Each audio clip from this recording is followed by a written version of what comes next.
Lately, it seems like the world is getting stranger and weirder.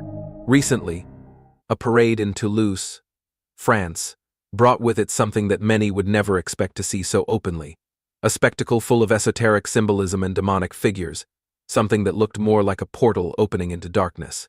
This event, supported even by local authorities, was a real shock for all those who still value sacred symbols and respect for spirituality. Europe, once the birthplace of Christianity, now seems to be embracing something very different, something dark. Let's understand together what is really happening. Desecration of Christian symbols. It seems that we are living in times when the very essence of Christian values is being called into question in a way that is almost unbelievable. Recently, during a parade in France, we saw esoteric figures parade as if they were mocking Christianity. Imagine seeing sacred symbols, those that evoke faith and hope, being transformed into grotesque caricatures, almost like a bad joke. It's not just a question of criticism or artistic freedom, it's something deeper. It's an attack on what is sacred to many. Anyone who witnesses scenes like these cannot avoid the feeling that there is something bigger happening, something that is not simply art. What is at stake here is our own understanding of respect for other people's values. It's not about accepting differences, but rather about the question of how to symbolize them. In that parade, esoteric figures appeared carrying symbols that made a point of inverting the meaning of Christian symbols. A cross, which has always been a sign of redemption and sacrifice, is now being used to represent something dark. This raises important questions. How far does freedom of expression go, and where does deliberate offense begin? What is the heart of those who watch their faith being used as a tool of mockery? The truth is that this is not an isolated event. We are talking about a growing trend in Europe, in which there seems to be a real search for the deconstruction of Christian values. It is scenes like these, repeated frequently, that make people start to question themselves. How far are we willing to passively watch the desecration of what is sacred?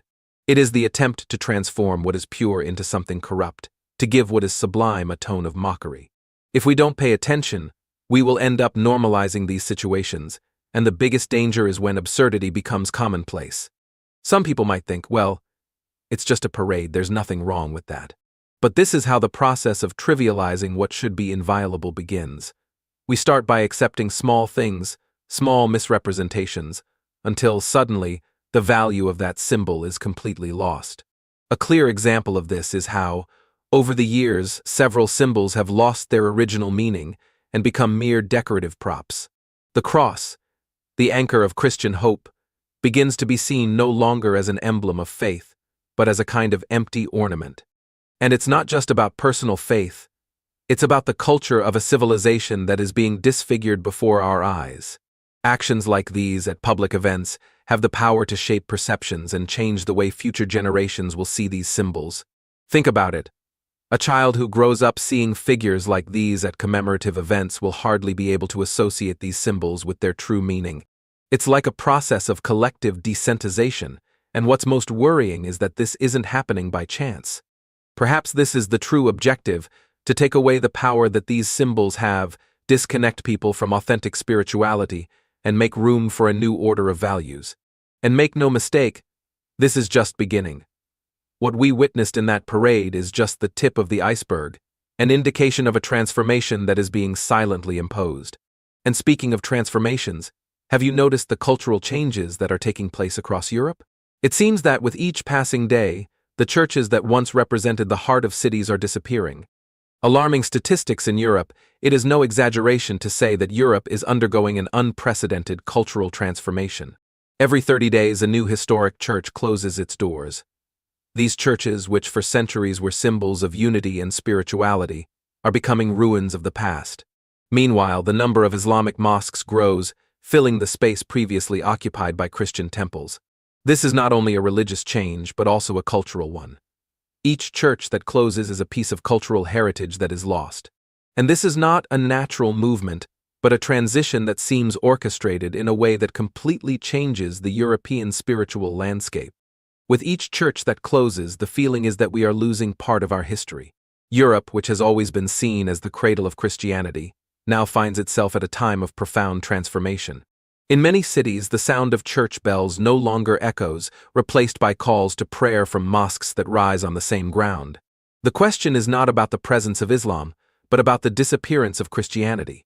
What is happening is not simply a peaceful coexistence of religions, but rather a true erasure of one of the continent's main expressions of faith.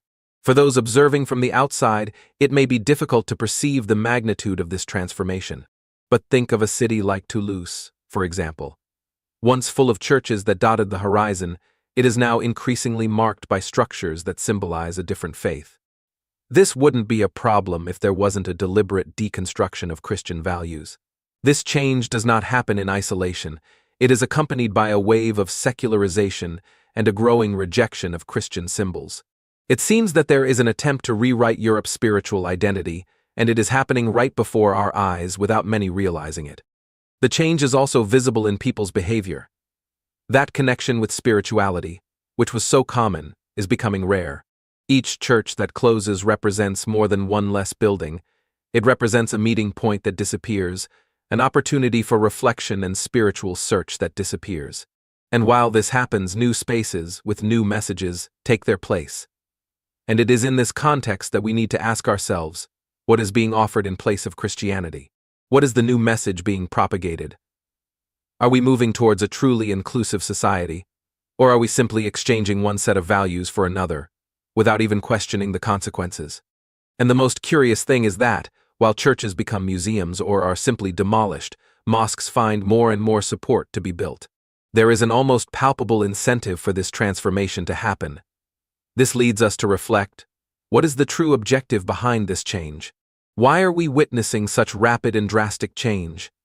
For those who believe in prophecies, it may seem that we are seeing the preparation for something greater, a change that may be linked to events that many have predicted long ago. But even for those who don't believe, it's impossible not to notice that something significant is happening. Some say that this is just part of the natural evolution of society, but is that really so? Or are we allowing an important aspect of our culture to be erased without any resistance? The loss of these churches is a loss for everyone, not just Christians. It is the loss of a rich history, of a tradition that helped shape the values that we still consider important today.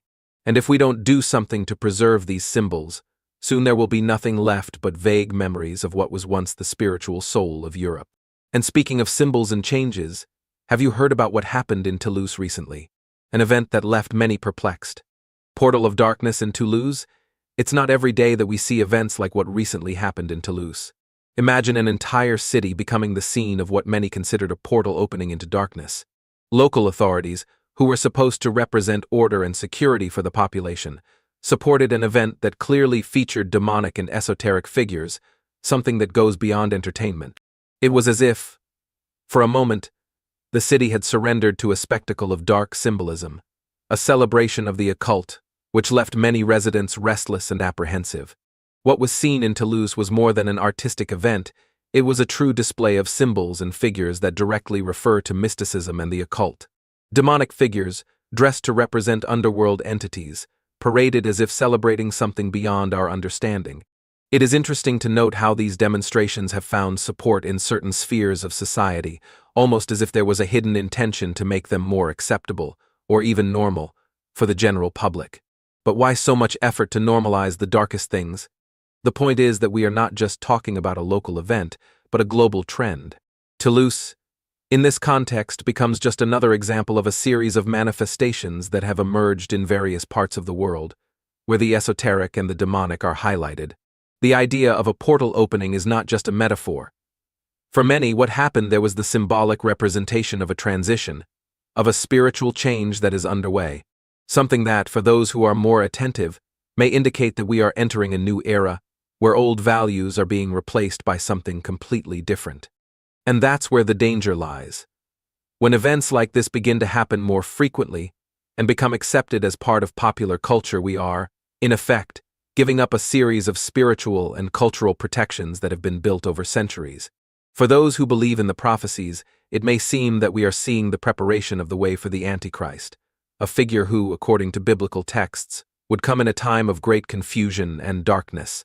What happened in Toulouse cannot be seen in isolation, but as part of a large puzzle that is being assembled before our eyes. The support of local authorities for an event like this also raises many questions. To what extent are these authorities aware of what they are encouraging? Do they understand the symbolic weight of these demonstrations? Or are they simply seeing it as another tourist attraction? The problem is that by supporting events that clearly exalt figures and concepts linked to the occult, they are, even if without realizing it, legitimizing something that has the potential to destabilize society's spirituality. And what happens when the spiritual pillars of a community are shaken? What we saw in Toulouse was a celebration of the darkest things, and that should serve as a warning. It's not about banning or censoring cultural manifestations, but about understanding what is being propagated and what the consequences of this are in the long term. We are at a time when symbols matter, and what we choose to celebrate says a lot about the type of society we are becoming. If we continue on this path, it is possible that events like this will become increasingly common. And what surprises us today may be seen as normal tomorrow. So, have you ever thought about how this could impact the next generations? And it is exactly in this context that the role of the mythological and demonic figures that were displayed with so much emphasis in this event comes into play. Lilith statues. Conclusion: we have reached the end of this dive into the signs of the times, into a Europe facing a profound cultural transformation, and into events like the one in Toulouse that seemed to pave the way for dark forces. What we saw here isn't just about demonic figures or provocative parades. It's about spiritual disconnection, about how values are being challenged and often desecrated. If all this has caused you concern, know that you are not alone. It is a sign that there is still light within you, that the search for truth and what is sacred still pulses.